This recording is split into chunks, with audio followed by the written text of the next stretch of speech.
Recording started. Hello, my name is Don Gator.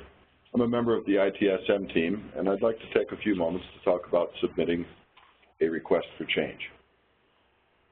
As you sign in, you'll see you're at the home screen. This is the actual ITSM homepage, and I'd like to change that to the change management homepage. So I'm going to come up here and click on this house icon, and I'm going to come down to change management. This dashboard has a little bit more information about changes, and depending on what your function is, you'll find different dashboards more helpful for your individual applications. So let's go to change. First off, there's a filter text field up here. On the left, you'll notice there's a lot of bars, and sometimes it's difficult to scroll down and find something. So I'm just going to go ahead and type in change, and you'll see it takes everything else out except for the change. So let's go to create new, and I'm going to create a new average change, one that will follow the average or the normal change process.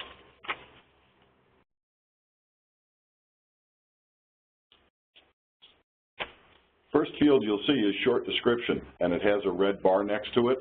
This red bar indicates that it's a required field. The system will not allow you to save the change or submit the change unless you've filled in all required fields. The yellow fields here are fields that are filled in by the system and cannot be changed by you. So let's type in a short description. When you're typing this in, you'll notice that it'll only accept 80 characters.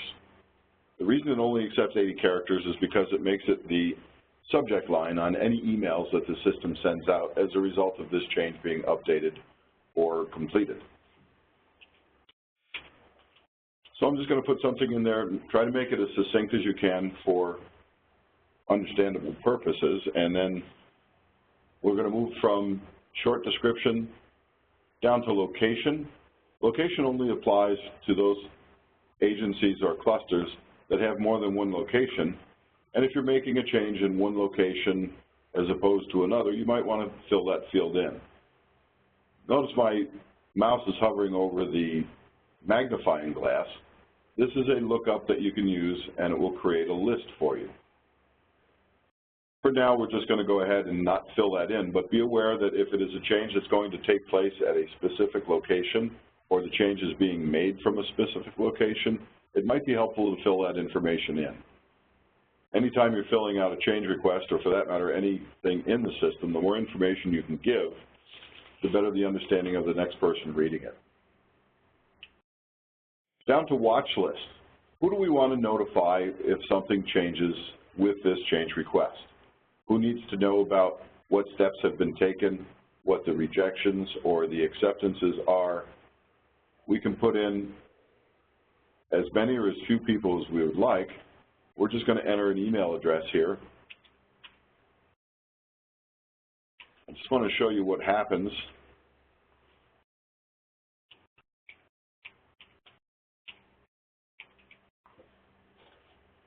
Now when I click past this, notice it has red dashes underneath that. That means I filled the field in an error, so I'm going to go ahead and delete that, and I'm going to go down here to where it actually says enter email address. I'm going to put my own email address in there.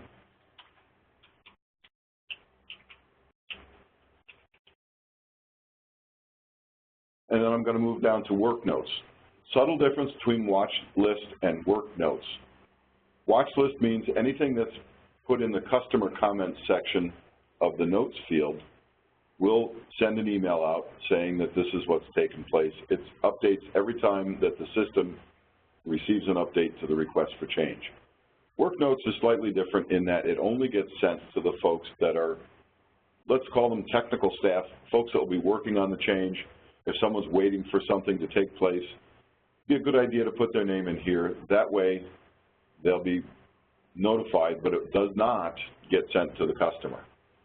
Now the person icon here, this blue person here, if I click on that, that'll add my name, or the change requester in this case, to the work notes list. So every time someone updates the work notes in the request for change, they'll get notification from the system using this short description telling them what's going on with the request for change. The parent is used if your change is as a result of an incident or a enhancement or a request, again, it's more for documentation so people can follow the trail of crumbs, if you will, about why are we making this change. We're making this change because of this incident. And you can put the incident number in there. That way folks that are looking at the request for change can know a little bit more about the change request. Change managers group, that's specific for your cluster. That's very important that you put the correct field in there, the correct value in that field, because you don't want other folks looking at your change and honestly they won't approve it. They'll probably just let it sit. So make sure that you understand which change managers group you need to fill in there. And in this case, we're going to put in ITSM training. But if you were for the general government cluster, you would put in the change manager for general government, or for the enterprise operations group, the change manager for the enterprise operations group. That actually will allow the system to identify who gets approval requests and other information based on what's happening with the request for change. Assignment group, who do we want to make the change? Is there a group that's going to be responsible for this change? Again, I'll click on the magnifying glass, and as you can see, it brings up a very long list. Another way you could go about this, if you wanted to just begin typing, if you know the first few letters of the name, you can just start typing and it will come up and start giving you names that match those first letters you've typed in. So we'll put in ITSM training too. And is there a person in the ITSM training group that you know is going to be responsible for the change? Sometimes when you're requesting a change, you'll talk to an individual who knows all about it and knows what they have to do. So it's a good idea to put their name in there so it doesn't get assigned to anyone else. In some cases, if it's just a generic change and you really don't have an individual that you've chosen or worked with to make the change, you can leave that blank and let the manager of the ITSM training group assign it. Or, again, you can put another name in there, and we're just going to put in change requester today. Notification groups. Who needs to know about the change? When there is a change being made, sometimes it's a program, sometimes it's a configuration item or a server or some other piece of equipment. It'd be nice to send them out information about the change saying we're going to make this change, so be aware that this is coming up. It does not by any means tell them that the change has been approved. It will just tell them that a change for this particular configuration item has been requested. A little bit further down on the left-hand side here, you'll come to description. This is where you can be a little bit more wordy or verbose. You can fill in more information. Again, more information is best for the people that are reviewing the change. It gives them more areas that they can make decisions on. So we'll put in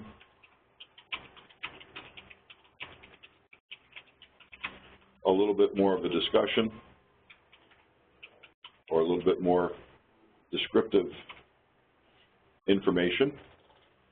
And the top half is filled. If you look, all of the fields that had red bars next to them now have green bars, meaning that you filled it in sufficiently or adequately, so it will go ahead and pass this stage, and you can move down to the next block. We'll start with the tab category. What type of change are we making? Is it a standard, minor, significant, major? Standard changes would be ones that you've made a lot of times. You're familiar with it. You've done it a number of times. You know the outcome. It's something that you can just go ahead and put through.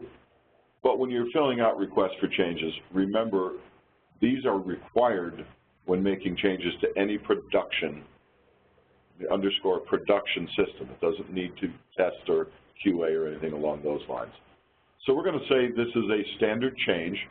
And what that means is that only the requester, the person filling out the request for change, needs to approve it. If you were to go to minor, it would go to the requester of the change and the change manager, part of the change managers group up here, but the change manager would get the chance to review it, ask any questions, and approve it. The further up your scale you go, from minor to significant, significant would be along the lines of, I'm taking down this rack that contains several servers. We've done it a number of times. We've tested it. and it's going to take place during a maintenance window, but we're not certain that's going to work the first try. So, and again, major, we're going to be moving a data center. It's going to require lots of interaction from several people. And every time you step up from standard, it increases the level of approval required.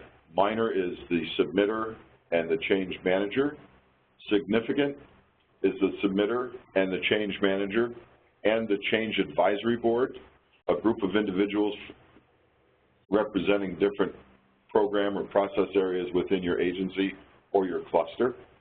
And then finally, major, all of the same. It's going to be the requester, the change manager, the change advisory board, and then it will go one step further to the change advisory board executive committee. That's usually made up of CIOs, folks of the executive management level that will be giving vision to this change. So to move along, we're just going to put in standard at this point. And the category, again, what type of change are we making? We're making a change to application software, business service. Let's just choose software in this case, but these fields are pretty self-explanatory. And then risk. Risk is an industry standard field that asks you, is there any risk to making this change? Is it something that I'm sure is going to go right the first time? We've done it a number of times. We're comfortable saying there will be no problems. Then it would be none. Low risk, something along the lines of I'm adding a row to a database and I've done it a number of times. It shouldn't create a problem. Just want to make sure people are aware of it. Moderate and high are the other two fields. When you fill in the risk field with anything other than none, it's going to request you to get business unit approval level. Very important we talk about this field. The business unit approver, for instance, it would be your supervisor. That would be one business unit approver level. When we move up to risk being low, then it's you, the submitter, and one manager. Moderate is you, the submitter, and two managers. Distinction being that when it gets to two managers, it would be you, your manager, and your manager's manager. It moves vertically, not horizontally. And finally, if we move up to high risk, you'll notice it requires three manager approvals. Again, vertically, your manager's manager, and your manager's manager. For this sake of moving along with this demonstration, we're just going to put in none. We don't need any approvers because we know this change and we're fine. You'll notice these fields, the urgency and type, are yellow. They are not editable by the change requester, and they will change based on what the values of outage score, service impact score, change conflict score, experience score, and testing score are. Outage. These fields tend to be pretty self-explanatory. We'll just go through them real quick. There's not going to be an outage. Outage and back out. In other words, we're going to make the change. We do have a back out plan in case the change is not successful, and we're going to take care of this or make these changes during a standard time frame, most often referred to as a maintenance window. Outage within a standard time frame, but if something goes wrong, the back out may take a little bit longer than the scheduled maintenance window, so the outage impact score, the service impact score, outage score can go up from there. We're just going to put none in this case, so it'll go ahead through the process. Service impact score, again, how many people does it affect? Are there more than one application running on this server? Is there a region that I can take down by making this change if it was unsuccessful? We'll put in no expected service impact, but service impact relates to how many folks or how many systems will be affected by this change. Conflict. Am I going to be making this change during a period of time when someone else wants to make a change to the same configuration item? Then you would say yes, there's a potential conflict. Or no, there's no potential conflict. Unknown means I'm not really sure what is affected by this change, So in this case, we're going to go with none. Experience score, I've done this a number of times. I've done it a few times. I think I know how to work it. And then no experience would be the highest risk. We'll put none in here, and then testing score. Has it been tested? Do I have a mirror environment that I can run the test on to be certain the change will work exactly the same in production as it does in the sandbox or the test bed? Full testing on similar environment would be probably the most, well, let's say it's probably the best scenario. You're going to wind up with full testing on mirror environment and so on. Every time it goes up here, unit testing on similar environment would be the highest risk. So we'll go back to none. And now when we've filled out all of the outage score, service impact score, change conflict score, you'll see the type of change is comprehensive, but the urgency is average. It doesn't need to be reviewed, or the change doesn't need to go through quickly. This tab is now complete. The category has all been filled. So let's go to schedule. When do we want to make the change? We'll start with requested by date. The user or the unit has come to you and said, we would like to make this change today on the 31st. Okay, we'll make it at 3:25. And by selecting the green check mark, we've entered that date and time in the field. When's the planned start date? Well, we'd like to take a look at, so we're going to start tomorrow, and we'll start it at noon. This is military time here, by the way.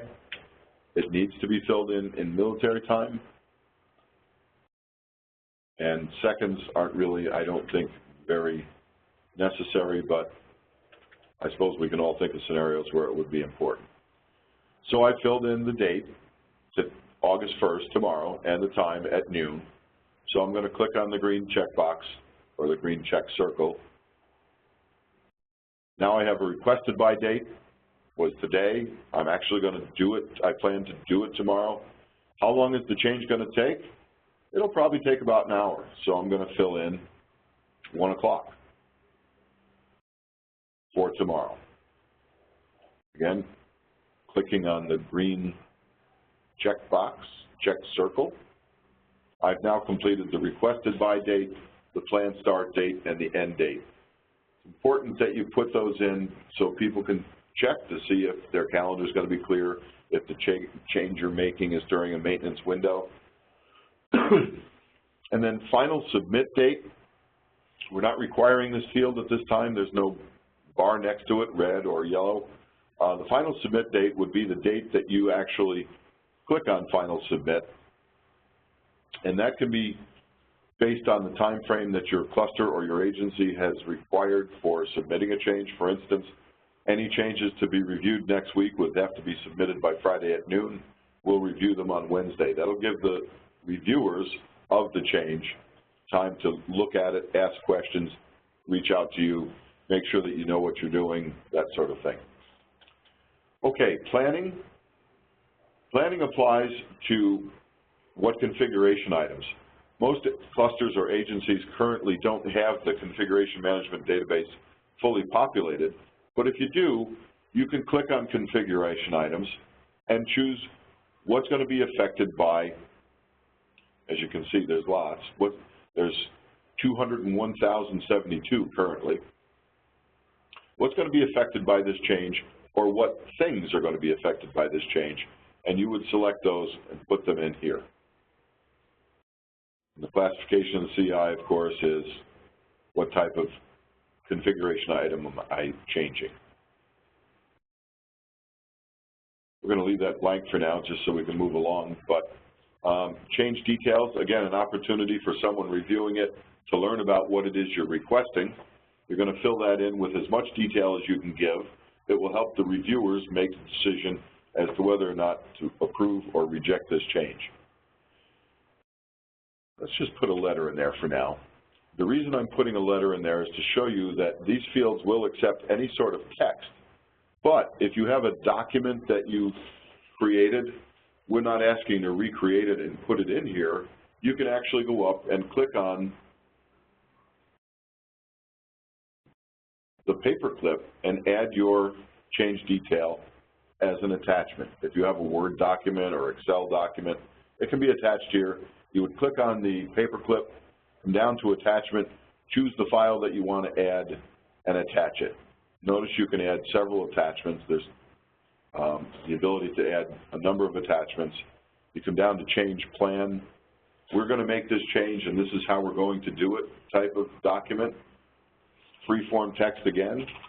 You can type in whatever you'd like, or if you have a document that you would like to include, again, the paperclip is there for you to click and add the document in the change request. Backout plan in the case of a significant or a major plan, and in most cases even minor plans, the folks reviewing your change like to know that you have the ability to back out of a change if it's unsuccessful. Where that becomes very important is when you schedule a change for off hours and you're not going to be on site, to be able to tell people that you need to do A, B, and C to back out.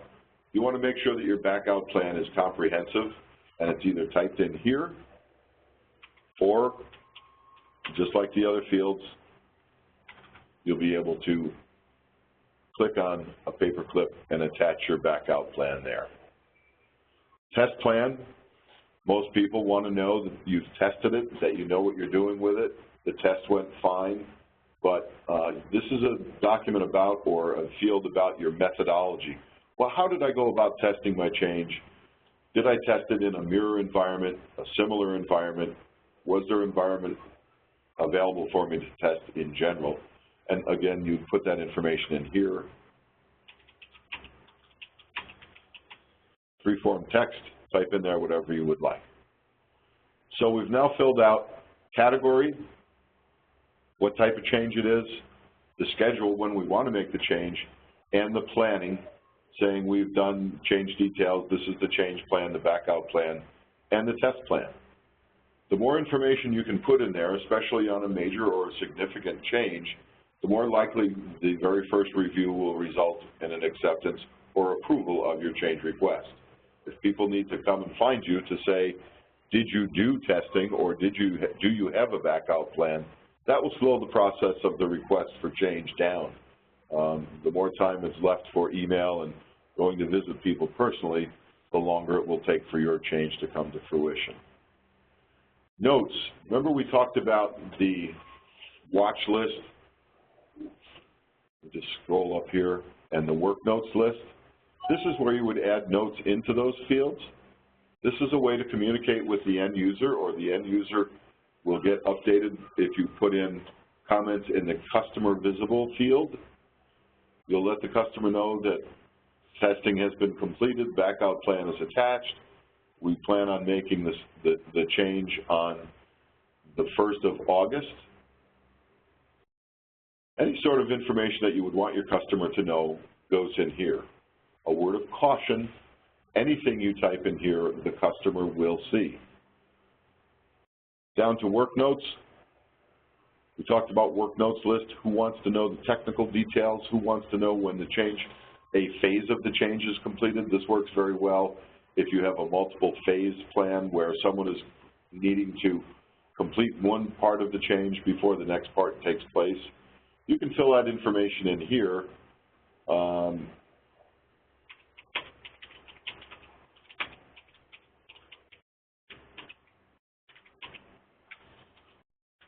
Any sort of information you would want other technical staff to know about.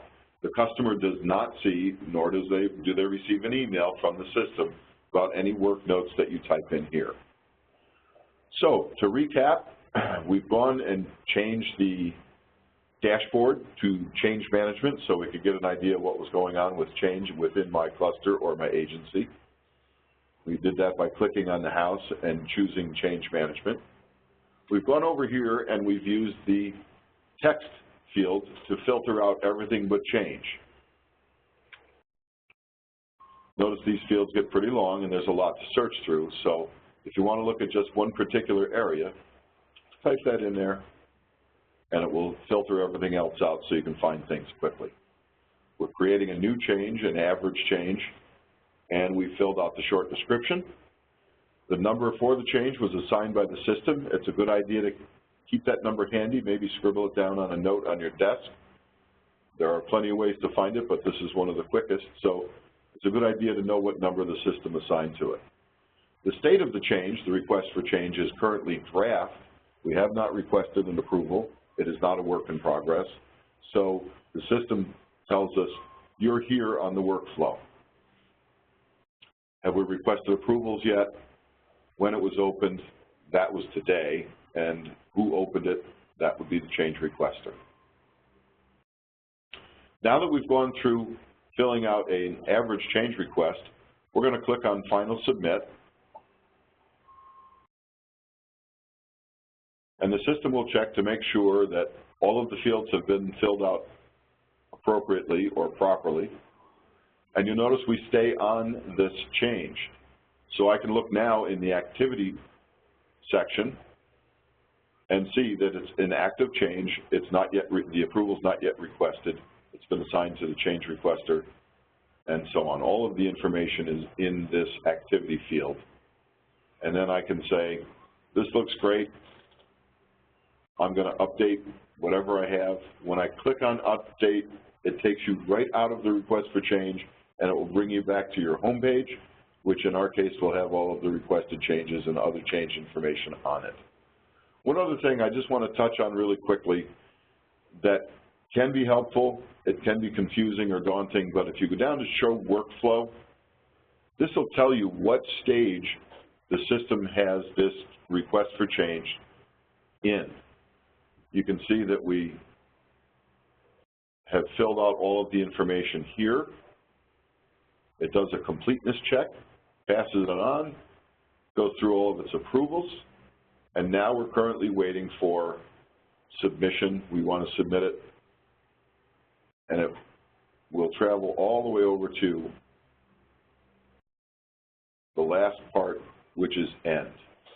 I want to touch on one other thing, that when this change is reviewed and subsequently approved, the system will create 2 tasks, and they will go to the person that's responsible for accomplishing the change. Those 2 tasks will be implement the change, meaning I've done the work that was required or requested of me, and then the next task is test verify.